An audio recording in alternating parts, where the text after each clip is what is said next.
یا سیدہ یا طاہرہ یا راضیہ یا فاطمہ۔ علماء، وہ علماء جو دین شناسی میں ایک حیثیت رکھتے ہیں، مقام رکھتے ہیں، حجیت رکھتے ہیں،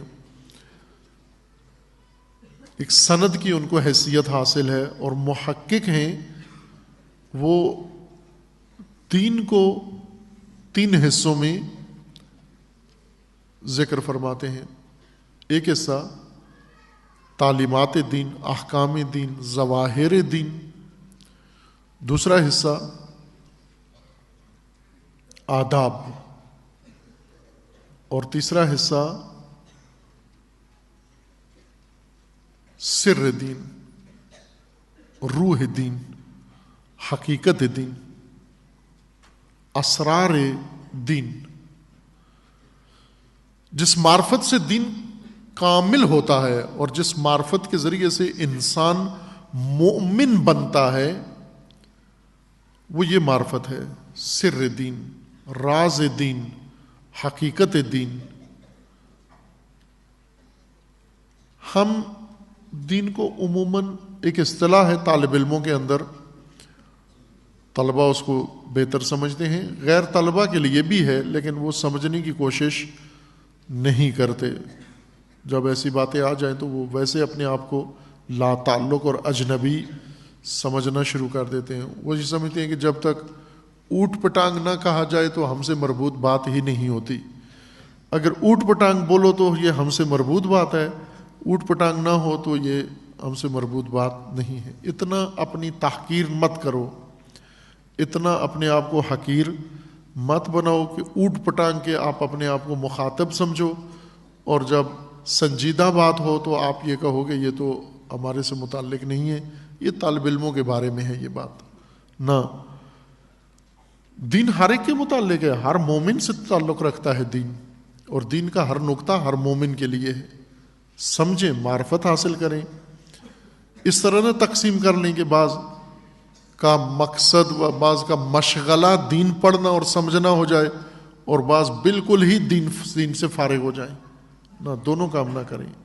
دین کو پڑھنے کو مشغلہ بھی نہ بنائیں اور دین سے اتنے دور بھی نہ ہو کہ آپ کے مشغلوں میں دین شناسی کا کوئی گزر ہی نہ ہو۔ وہ نقطہ یہ ہے کہ ہم زیادہ تر متعبد لوگ ہیں، یہ اصطلاح متعبد، ہم تعبداً دیندار ہیں، تعبدی دیندار ہیں۔ تعبد کے مقابلے میں تعقل آتا ہے، اصطلاح تعقل عقل سے، تعبد عبد سے ہے۔ تعبد یہ ہوتا ہے کہ کسی کو، جیسے میں اس کی مثال دوں، عام مثال پہلے دیتے ہیں روزمرہ کی عام زندگی کی۔ مختلف ادارے ہیں، گھر ہیں، محکمے ہیں، حکومت کے، پرائیویٹ، ان کے اندر بہت سارے لوگ ملازمت کر رہے ہوتے ہیں، ملازمین ہیں۔ کچھ چھوٹے رینک کے ملازمین ہوتے ہیں، کچھ بڑے رینک کے ملازمین ہوتے ہیں۔ ملازم، پہلے منع کیا ہوا ہے ملازم کا بھی۔ ملازم اصطلاح میں عربی زبان میں کسی اور کو کہتے ہیں، اردو میں آ کر کسی اور معنی میں ہو گیا۔ ملازم یعنی نوکر، اردو میں اس کا معنی نوکر کرتے ہیں، نوکر ہے۔ ایک بہت بڑے گریڈ کے افسر اعلیٰ ایک محفل میں موجود تھے، ان کا تعارف ان کے دوستوں نے کرانا شروع کیا ہمارے سامنے جی کہ یہ افسر ہیں اور یہ بہت بڑے افسر ہیں۔ انہوں نے ایک مجلس سنی ہوئی تھی، وہی مجلس سے اٹھ کر آئے تھے اور آ کر بیٹھے اور نشست ہوئی، تو کہنے لگے کہ جی آپ تعارف نہ کروائیں، میں خود تعارف اپنا کرواتا ہوں، اور کہنے لگے کہ یہ آغا صاحب کی اصطلاح میں اپنا تعارف کرواتا ہوں کہ میں مجلس میں یہ نقطہ میں نے بیان کیا تھا کہ چونکہ سب ملازم ہیں تو ملازم کے گریڈ ہوتے ہیں، بڑا ملازم اور چھوٹا ملازم. اس میں پہلے درجے کا ملازم، دوسرے گریڈ کا ملازم، تیسرے گریڈ کا ملازم، کرتے کرتے 22ویں گریڈ کا شاید آخری ہوتا ہے، آگے 23واں گریڈ ابھی نہیں بنا، 22ویں گریڈ کا ملازم. تو وہ شاید 20ویں کے تھے یا 21ویں گریڈ کے ملازم تھے. میں نے اس مجلس میں یہ عرض کیا تھا کہ ملازم آپ کہتے ہیں یعنی نوکر، اور پھر جتنا بڑا نوکر ہو اتنا بڑا عزت ہے اس کی، احترام.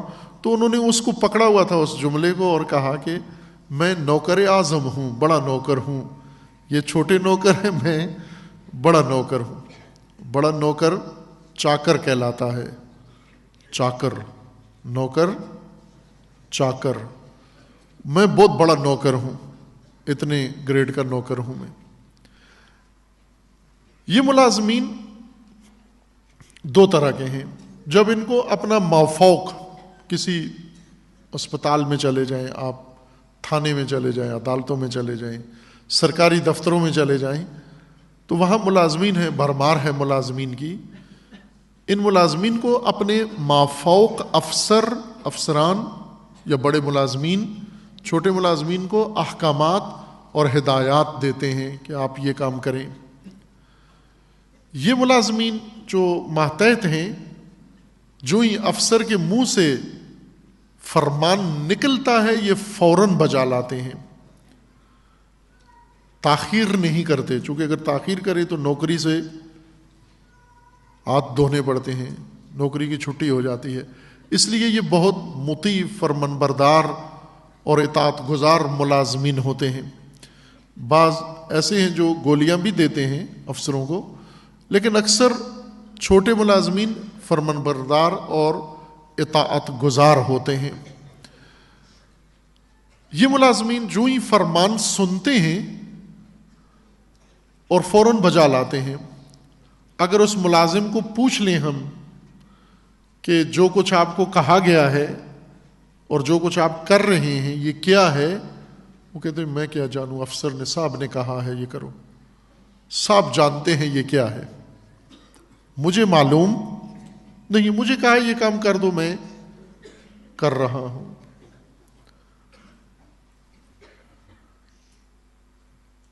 ایسے ملازمین جنہیں جو کام دیا جائے فوراً کر دیتے ہیں، اور اگر پوچھ لو کہ یہ کیا ہے تو کہتے ہیں ہمیں نہیں پتا، جی صاحب کو پتا ہے.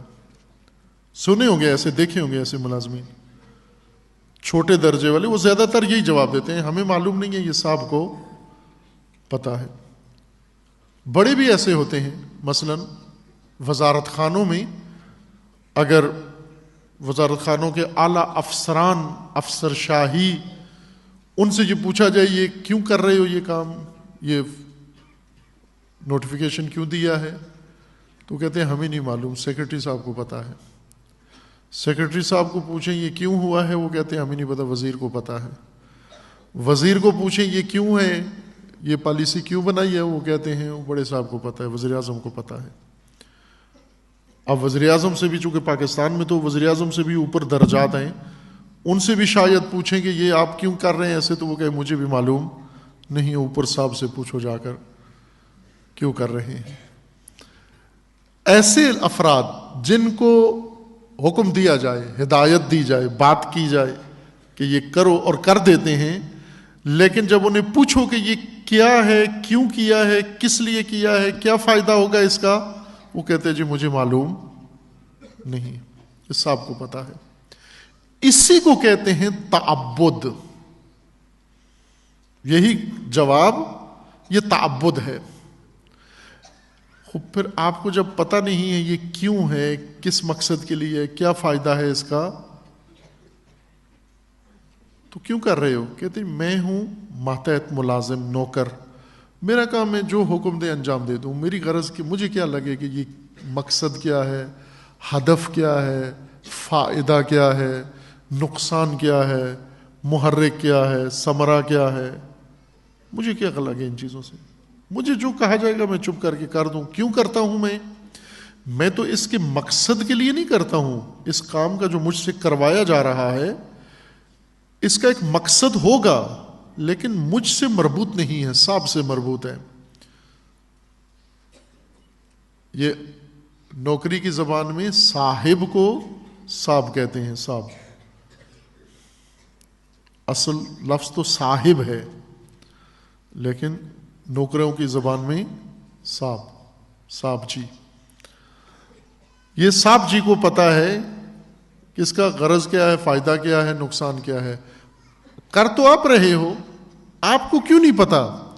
اس لیے کہ میں اس کے فائدے کے لیے تو نہیں کر رہا، میں تو اپنی تنخواہ کے لیے کر رہا ہوں.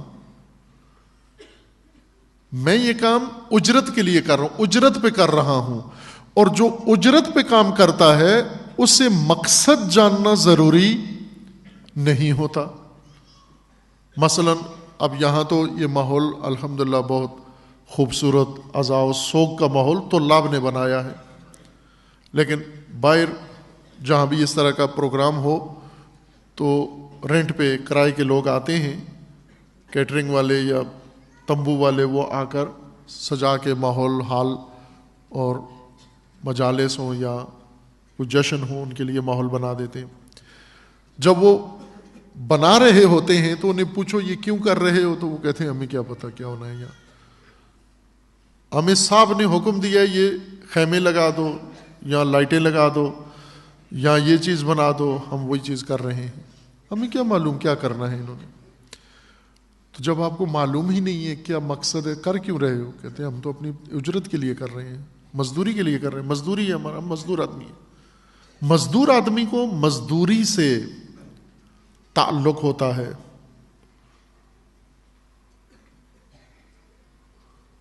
مزدوری اردو میں یہ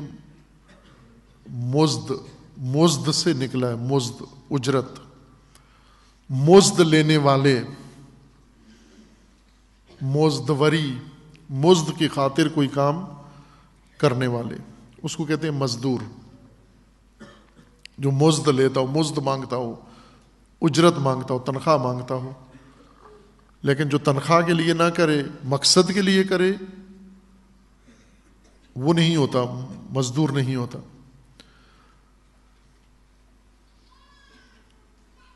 یہ عام معاشرے میں آپ دیکھتے ہیں. اور انہی ملازمین میں کچھ ایسے ہوتے ہیں جنہیں پتہ ہوتا ہے مزد پہ کام کر رہے ہوں یا بلا مزد کام کر رہے ہوں، دونوں صورتوں میں انہیں یہ بھی معلوم ہے کہ یہ کیوں کر رہے ہیں. صاحب نے کہا ہے، لیکن ساتھ ساتھ میں یہ بھی جانتا ہوں کہ صاحب کیا چاہتا ہے، اس سے کیوں کروا رہا ہے یہ کام. اس لیے کہ صاحب کے مہمان آنے ہیں، صاحب کے بچے کی شادی ہے، صاحب کے ہاں کوئی اور فنکشن ہے، یہ مقصد ہے، اس کے لیے ہم سے یہ کام لیا جا رہا ہے. وہ کہہ رہا تھا کہ مجھے نہیں معلوم، صاحب کو پتا ہے، کام وہ بھی یہی کر رہا ہے، کام یہ بھی یہی کر رہا ہے، دونوں ایک کام کر رہے ہیں. ایک کو پتا ہے یہ کام کیوں ہو رہا ہے اور ایک کو نہیں معلوم کہ یہ کام کیوں ہو رہا ہے، لیکن کر دونوں رہے ہیں. دونوں کام کرنے والوں کی حیثیت میں فرق ہے. ایک متعبد ہے، تعبدن کر رہا ہے چونکہ مافوق نے کہا ہے یہ کام کرنا ہے. دوسرا متعقل ہے، عاقل ہے، تعقلن کر رہا ہے، سمجھ کے کر رہا ہے، جانتا ہے یہ کیا مقصد ہے، اس لیے یہ کام کر رہا ہے. دین میں عموماً تعبدی فضا ہوتی ہے، یعنی متدین مذہبی شخص شروع سے ہی بلا چون و چرا، کیوں، کس لیے، نہ، یہ اس کی تربیت میں شامل نہیں ہوتا، بلکہ جو کہا ہے وہ کر دو بس. کیوں کرنا ہے یہ آپ سے مربوط نہیں ہے، بلکہ چہ بسا اگر آپ نے پوچھ لیا کیوں کرنا ہے، یہ گستاخی سمجھا جائے گا، یہ جسارت سمجھا جائے گا کہ کیوں پوچھ لیا آپ نے، کیوں کے ذریعے سوال کیوں کیا آپ نے، سوال کیوں اٹھایا آپ نے، آپ سے کیا مربوط کہ کیوں کرنا ہے، آپ کو کہا گیا کر دو بس. تعبدن سارے کام کرتے ہیں. جب تعبدن سب کچھ کرنا شروع کر دی پھر تعقل ختم ہو جاتا ہے، تفکر ختم ہو جاتا ہے، پھر سوال مقصد کے متعلق نہیں اٹھتا. جب سوال مقصد کے متعلق نہ اٹھے تو یہاں فلسفہ دین ختم ہو جاتا ہے, صرف دین رہ جاتا ہے.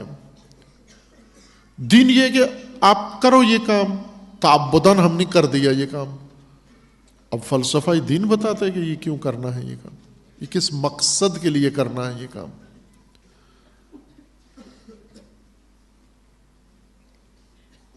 عموماً دینداروں کو متعبد ہی بنایا جاتا ہے کہ تعبداً یہ کرتے جاؤ, بس جو لائن ہم نے کھینچی ہے لکیر کے فقیر بنتے جاؤ, سوال نہیں پوچھنا.